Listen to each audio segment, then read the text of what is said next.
My father said I was no longer his son, so I disappeared. Years later, I found out. They declared me dead to cash in my insurance, so I showed up while they were fake mourning me and said surprise. I-36 male was sitting in my apartment on a Wednesday night eating leftover Chinese food when my phone buzzed. Instagram, DM. The name catches my eye. Scott O'Brien. This dude I hadn't heard from since high school. The message is short. Yo, dude. This you. Pretty sure you're supposed to be gone. Then he sends a screenshot. Facebook post from my sister Evelyn. Black and white photo of me at 17. Under it, forever in our hearts. Daniel Reed 1992 to 2013. Gone too soon, but never forgotten. My chopsticks hit the floor. The comments made it worse. My aunt, he's in a better place now. And my mother had replied to 20 of them with, thank you for your prayers. It's what he would have wanted. I messaged Scott back. What the heck is this? Who told you I was dead? Scott sent another message. There's a video. Someone uploaded the memorial service to YouTube. I typed back, send it. The video opened with organ music. Pews packed with people I recognized all dressed in black. Then the camera landed on her. Lucy, my mother, standing at the pulpit, in a black dress, looking devastated. We gather here today to remember our son Daniel. He made choices that took him far from us, and ultimately those choices led to his untimely death. I couldn't breathe. My father sat in the front row, stiff, complicit. Evelyn looked bored. Then came the slideshow. Photos of me as a kid. The last photo was from senior year. After that, I ceased to exist. When it ended, I sat in silence. They'd stood up in front of God and everyone and lied. I spent the next hours going down the rabbit hole, found my obituary. Daniel Reed, 21, passed away unexpectedly while traveling abroad, found the memorial page with dozens of comments from people who thought I was dead. I clicked through to the church's website, found the memorial service bulletin. They'd posted full program opening hymn scripture reading, Eulogy by Lucy Reed, closing prayer collection taken for the Daniel Reed Memorial Fund. They had monetized my fake death at the actual funeral. I pulled up my credit report, checked everything. No unusual activity. They hadn't stolen my identity for credit cards or loans. Smart. That would have triggered alerts. This was cleaner. Just erase me legally and take what was already mine. I searched for the death certificate filing found. The county records database entered my name. There it was. Certificate 2013-04782, filed March 18, 2013. Cause of death, motor vehicle accident in Kansas City, Missouri. Informant Lucy Reed. Some funeral home in Kansas City I'd never heard of. Attending physician Dr. Robert, medical examiner. I'd never been to Kansas City in my life. Never heard of Dr. Robert. And I sure as heck wasn't dead. That's when it hit me. Death certificates don't just appear. There's a whole paper trail, medical examiner reports, funeral home records, and if those were all fake, that was serious crime. Federal if they'd touched Social Security, state for forging the death certificate, tax fraud for the charity scam. This wasn't just lying. This was felony-level fraud. I grabbed my laptop and started building a timeline. Then I realized something didn't make sense. I reread the certificate filed March 2013, but they kicked me out in August 2013. I pulled up the Facebook post again. The memorial service photos were dated June 2013, 3 months after the certificate was filed. 2 months before they kicked me out. My mother had filed my death certificate while I was still living in their house, while I was eating at their table, while I was working at my dad's firm, while I was very much alive and breathing. She'd planned this, the whole thing. File the paperwork early through some scam funeral home or corrupt funeral director willing to look the other way for cash, wait a few months for the certificate to process through the system. Then manufacture a reason to kick me out. Make it look like I left angry and cut contact. Then hold the funeral, collect the sympathy, and eventually collect the money. That cold, calculated, psychotic witch. Now I know you're barely understanding a thing, so let me take you back to that day. It was August 2013. I'd just turned 21 working at my dad's commercial real estate firm. He'd been grooming me to take over since I was 12. Raymond Reed and Son Future Dynasty, all that nonsense. But I didn't want it.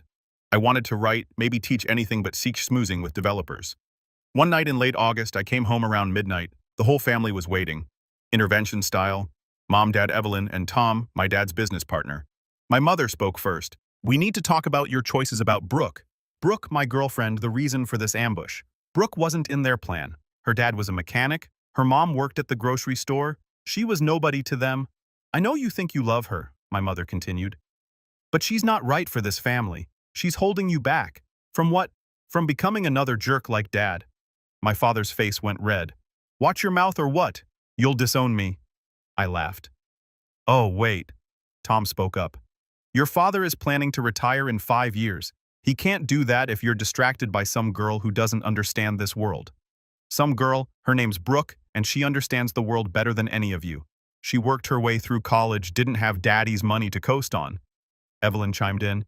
She's a gold digger. Danny, wake up. Gold digger. She doesn't even know how much money we have.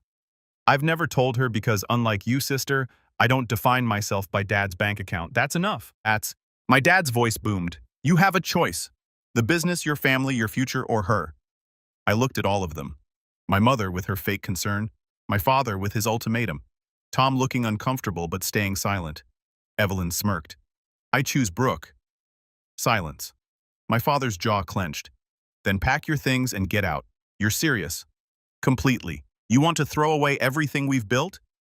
Fine, do it without our name, without our money. See how far you get. Evelyn hopped up from her chair. I'll get him a bag. Evelyn handed me a trash bag literally.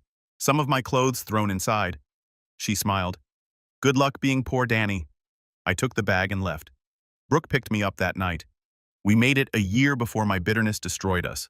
After that, I moved around Seattle, Sacramento, Portland, worked rough jobs, built a life from nothing, never contacted them, never looked back except they'd been busy erasing me and cashing in.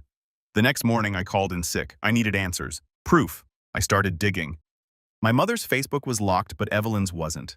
She loved attention. I scrolled back and found a whole memorial album from 2013. Photos of the service flowers, condolence cards. One photo made my blood boil. Evelyn and my mother in black dresses. Caption celebrating Daniel's life today. Gone but never forgotten. I found the obituary. Daniel Reed, 21, died while traveling abroad. Vague enough that nobody would ask questions. If they declared me legally dead, there'd be documents, death certificates, medical examiner reports, probate filings, and if those were fraudulent, that was a serious crime. I needed help. I called Chris Lopez, my old roommate from Seattle. He'd become a lawyer in Portland criminal defense, but he knew people in the prosecutor's office. We met for lunch. I showed him everything. He let out a low whistle. Daniel, this is fraud. Serious fraud. Multiple felonies. How do I prove it? We get every document. 3. Death certificate. You already have that. Probate records if there was an estate. Financial records to show money changing hands. Medical examiner reports. Funeral home records. He looked at me seriously. This will get ugly. Nuclear level ugly. You ready? They buried me alive. Yeah, I'm ready. Over 3 weeks we built a case. Filed records requests with the county clerk, probate court, the whole system. Got copies of everything related to my death. Probate records came back first. My grandfather died in 2015. Left $75,000 to each grandchild. When his estate went through probate in Kansas, guess what?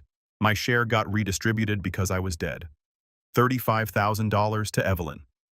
$40,000 into the Daniel Reed Memorial Scholarship Fund. A legit registered nonprofit. Tax ID and everything. A scholarship fund in my name for kids going into commercial real estate. Chris dug into the tax filings. Nonprofits have to file publicly so anyone can see them. 3 scholarships in 9 years. Total given out $8,000.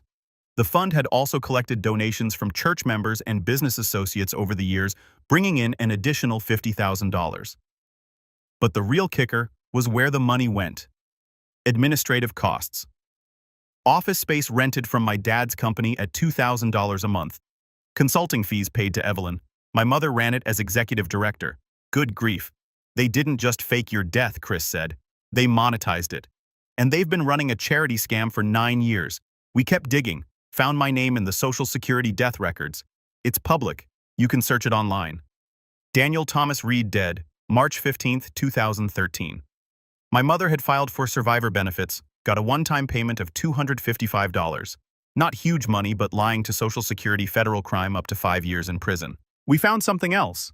The notary on the probate paperwork, the documents my mother used to claim my inheritance, was Tom, my dad's business partner.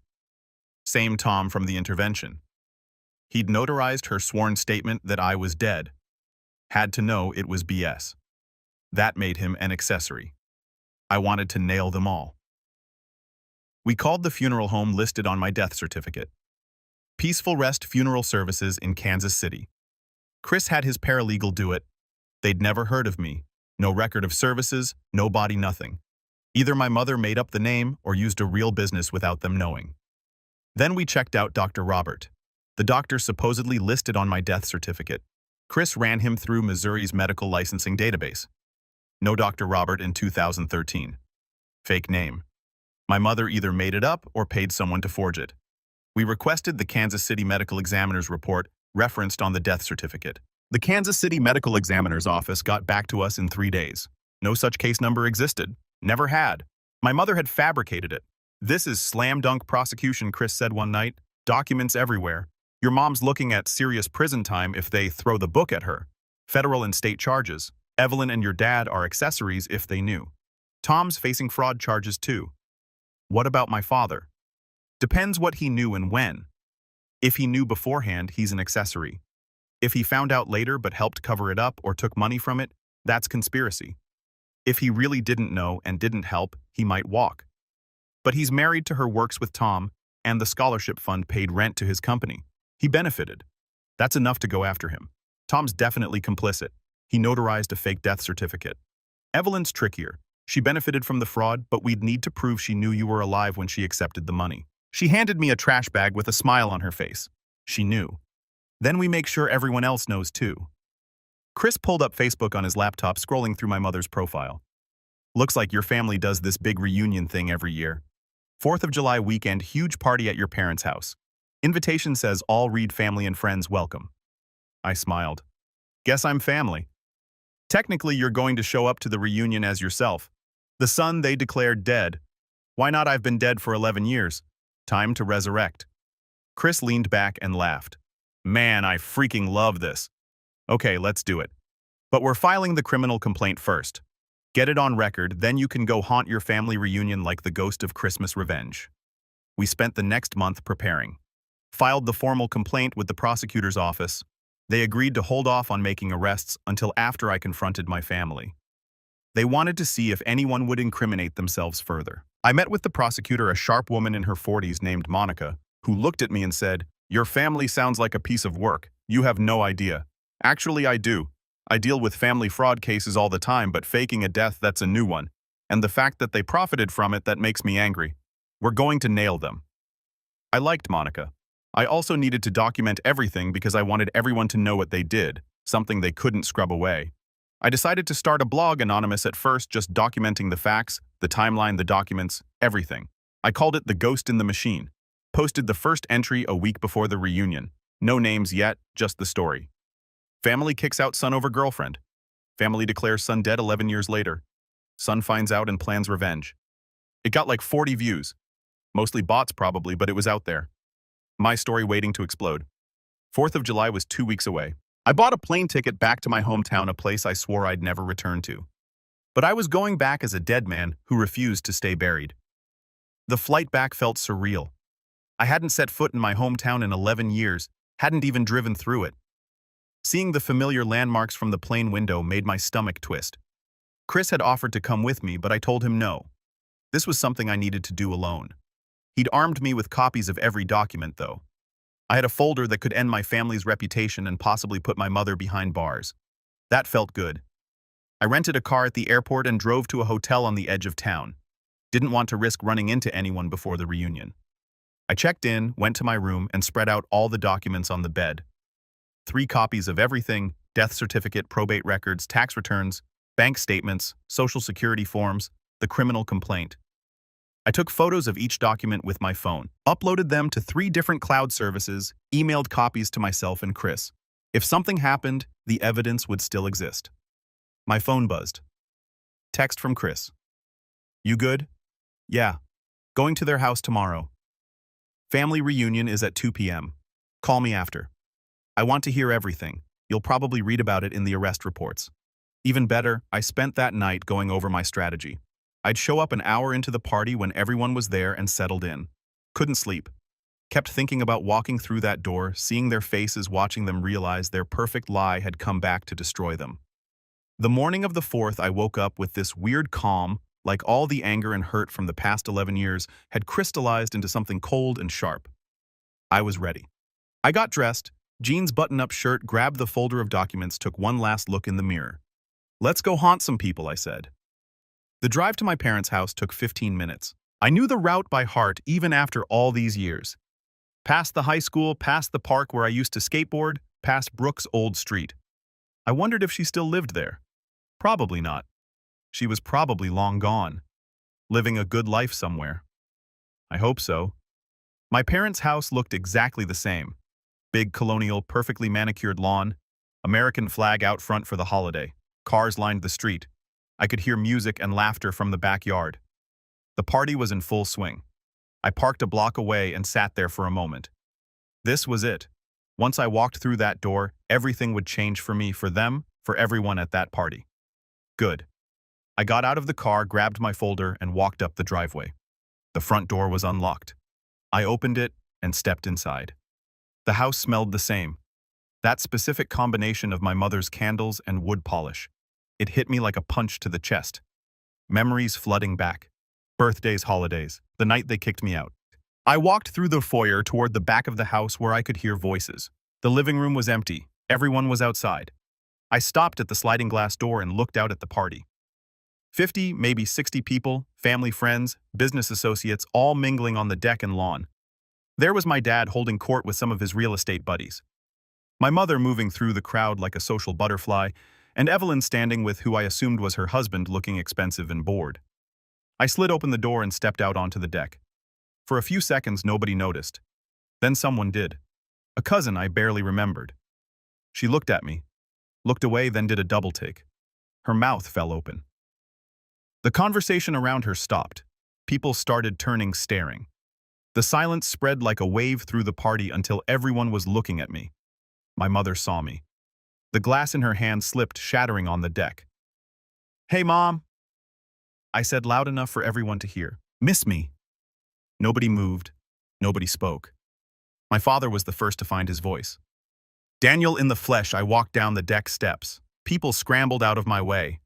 Funny thing, I was scrolling Instagram last week and found out I died 11 years ago. Car accident, apparently.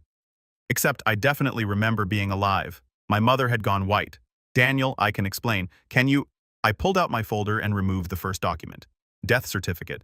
Lucen Reed informant says, "I died in a car accident in Kansas City, Missouri. Case number KC-ME-2030847. I looked around at everyone. I called Kansas City PD. That case number doesn't exist. Never did. I walked through the crowd holding it up. Certificate was notarized by Tom Hendricks 3 days before filing. Whole thing's a forgery.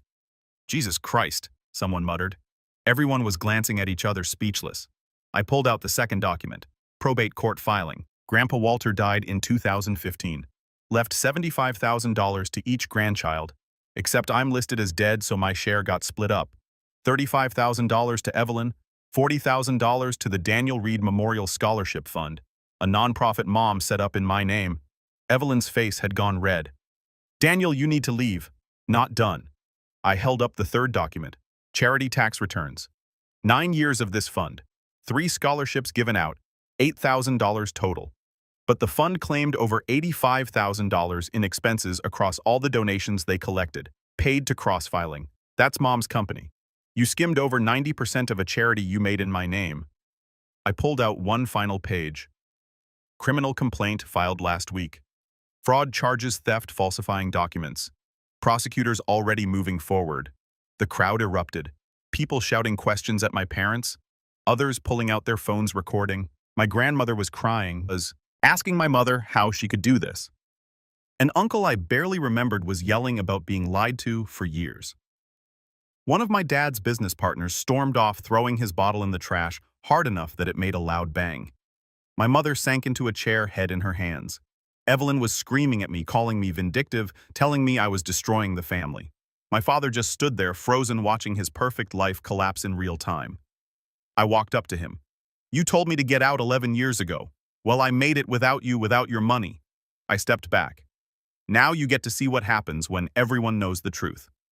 Someone in the crowd yelled, "You faked your own son's death for money." Another voice, "Lucy, how could you?" My mother looked up, mascara running. "You don't understand. We understand perfectly." My grandmother said, her voice shaking, "You're a liar and a thief." I turned and walked toward the house. My mother's voice cut through the noise. "Daniel, please." I stopped, looked back. "You declared me dead, you cashed in. I'm just making sure everyone knows who you really are." I walked through the house and out the front door, got in my rental car and left. Behind me, I could still hear the chaos. People yelling, accusations flying, the perfect 4th of July party imploding. I called Chris. "It's done. How'd it go? Like a nuclear bomb." "Perfect." The aftermath was faster and more brutal than I expected. I stayed at the hotel that night, and by morning my phone was exploding. Texts from distant relatives, Facebook messages from old acquaintances. Everyone wanted the story, the gossip, their piece of the drama. I ignored most of it, spent the morning updating my blog. Posted the full story with one caveat. No names yet. Called them mother, father, sister. The people who knew would know. But I also updated my social media. Changed my Facebook to public. Added a profile picture of me very much alive with the caption, "Reports of my death have been greatly exaggerated." The blog post went semi-viral. Thousands of views, people were sharing it. Chris called around noon. "Dude, prosecutor's office is moving forward. Your mom's arraignment is next week, and Evelyn's husband is filing for divorce. Didn't know about the fraud? Feels betrayed." I laughed. "Good. There's more. Your dad's business partners are bailing, putting out statements. Your mom got removed from the church board. Someone leaked it to local news. It's airing tonight." That evening, I watched from my hotel. Lead story. Local woman accused of faking son's death for financial gain. The prosecutor, Monica, was interviewed. Professional, but determined. "This is one of the most egregious fraud cases I've seen. Mrs. Reed not only falsified government documents, she profited from it. We're pursuing maximum penalties." My mother was shown leaving her house surrounded by reporters looking destroyed. She said nothing, just got in her car and left. I felt nothing. The story spread. Podcast hosts wanted interviews. I ignored most of it. 1 week later, Brooke messaged me. My ex, the reason they'd kicked me out. "Hey, saw the news. Holy heck, are you okay?" We messaged for an hour, caught up. Normal conversation. A reminder that not everything from my past was toxic. Before signing off, she wrote, "I'm proud of you for surviving, for fighting back, for not letting them win." That hit different. Made my throat tight because I'd spent years thinking I was the problem, but I wasn't. They were. The legal case moved forward. My mother tried to negotiate a plea deal, but the prosecutor wasn't having it. They wanted this to go to trial to be a warning to anyone else who thought they could commit fraud and get away with it.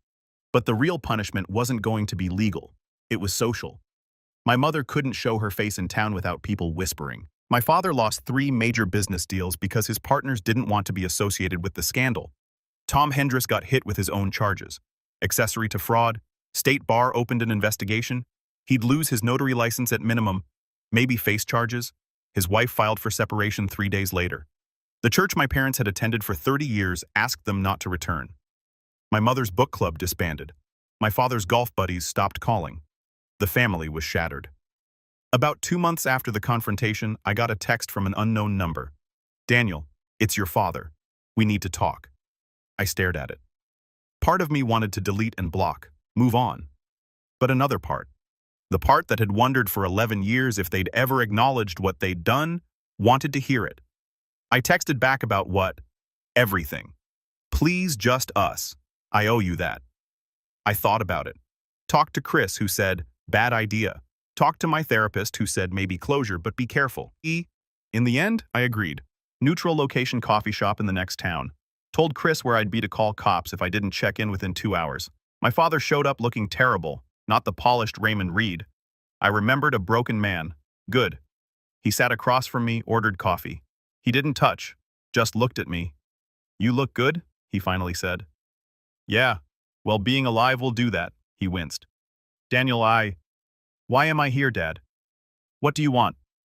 He took a breath. "I want to apologize for everything, for all of it." I leaned back and laughed bitter. "You want to apologize now? After 11 years, after declaring me dead, after stealing my inheritance, now you're sorry. I know it's not enough. It's not even close." He looked at his hands. I didn't know she was going to file the death certificate. I swear when you left, your mother was devastated. Not because she missed you, but because you'd embarrassed her. Chosen someone outside the family. Made her look bad. She said we should tell people you'd moved away. I agreed. I thought that was the end, but it wasn't. No. Few months later, she told me you'd died. Car accident overseas. I didn't believe her at first, but she showed me the death certificate. Said she'd gotten confirmation from the embassy. I quote. He trailed off.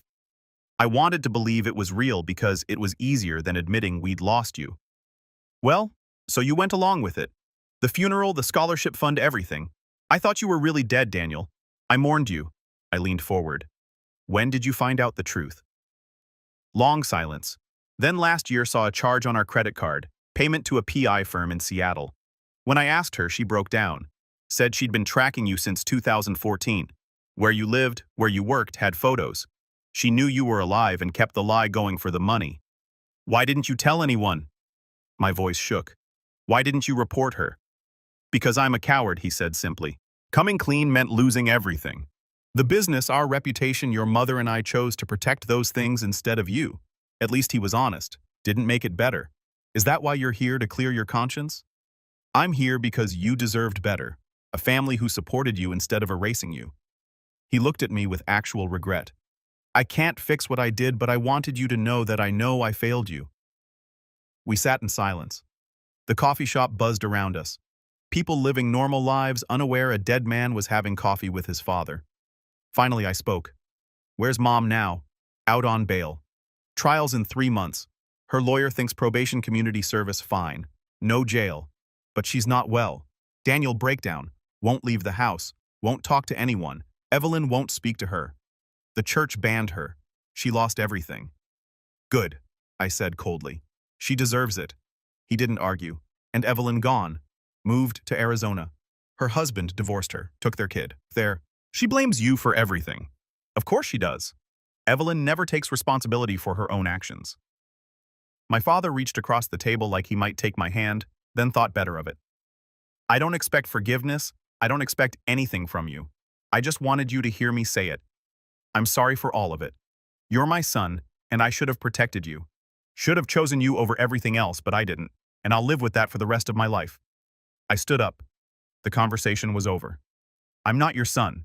You made that clear 11 years ago. And you made it clearer when you let her bury me. Daniel, save it. You want to feel better about what you did? Go tell it to a therapist or a priest or whoever, but don't come to me. I'm not in the forgiveness business. I walked out of that coffee shop and didn't look back. My phone buzzed with a text from Chris as I got to my car. Everything's good. Yeah. Just needed to hear him admit he's a coward. Did he, in so many words? In so many. And more importantly, I needed to look him in the eye and feel nothing. Mission accomplished. I drove back to Portland the next day. Left that town behind for what I hoped was the last time. I'd said what I needed to say, done what I needed to do. Now it was time to actually move on and stop looking back at the wreckage. The trial happened 3 months later. I didn't attend, but Chris kept me updated. My mother's lawyer cut a deal. She pleaded guilty to some misdemeanors, falsifying records theft. Prosecutor dropped the big federal charges. Wire fraud's hard to prove, apparently. The deal. 18 months probation, 400 hours community service, $75,000, back to me, 12 grand in fines, no jail time, first offense, white-collar crime. Oregon's soft on this stuff. The real punishment was everyone knowing what she did. The scholarship fund was dissolved. The money was redistributed to actual scholarship programs. My name was removed from everything. Good. I didn't want to be associated with them anyway. Evelyn never reached out. Neither did my mother. My father sent one more text about 6 months after our coffee shop meeting. Just, I hope you're doing well. I didn't respond, but I moved on, kept working, got promoted, got a better apartment this time, with an actual view of the city, started dating someone new, a woman named Rachel, who I met at a friend's party. When she asked about my family, I told her the whole story. She listened without judgment, and then said, "Dang, who needs enemies when you got a family like that?" I liked her immediately. My blog became a small platform for other people who'd been downed or erased by their families. I got messages every day from people sharing their stories, asking for advice and finding community. The story of my resurrection faded from the news cycle.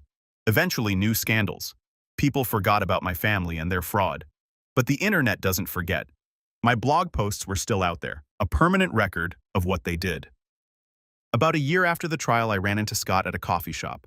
The same guy who'd sent me that first Instagram message, the one that started this whole thing. We caught up, talked about life, laughed about how insane everything had been. "Man," he said halfway through his second coffee, "I'm glad you're not dead." "Yeah, me too. You ever think about forgiving them?" "Your family." "No. What they did was unforgivable. They erased me, profited from erasing me, and they didn't feel bad about it until they got caught." He nodded. "Fair enough." Then one evening, I got a message from an anonymous email address. No name, but I knew who it was. "Daniel, I know you don't believe me. I know I don't deserve forgiveness. But I need you to know that I think about you every day about what I destroyed. I don't expect you to respond. I just needed to say it. I'm sorry, Mother."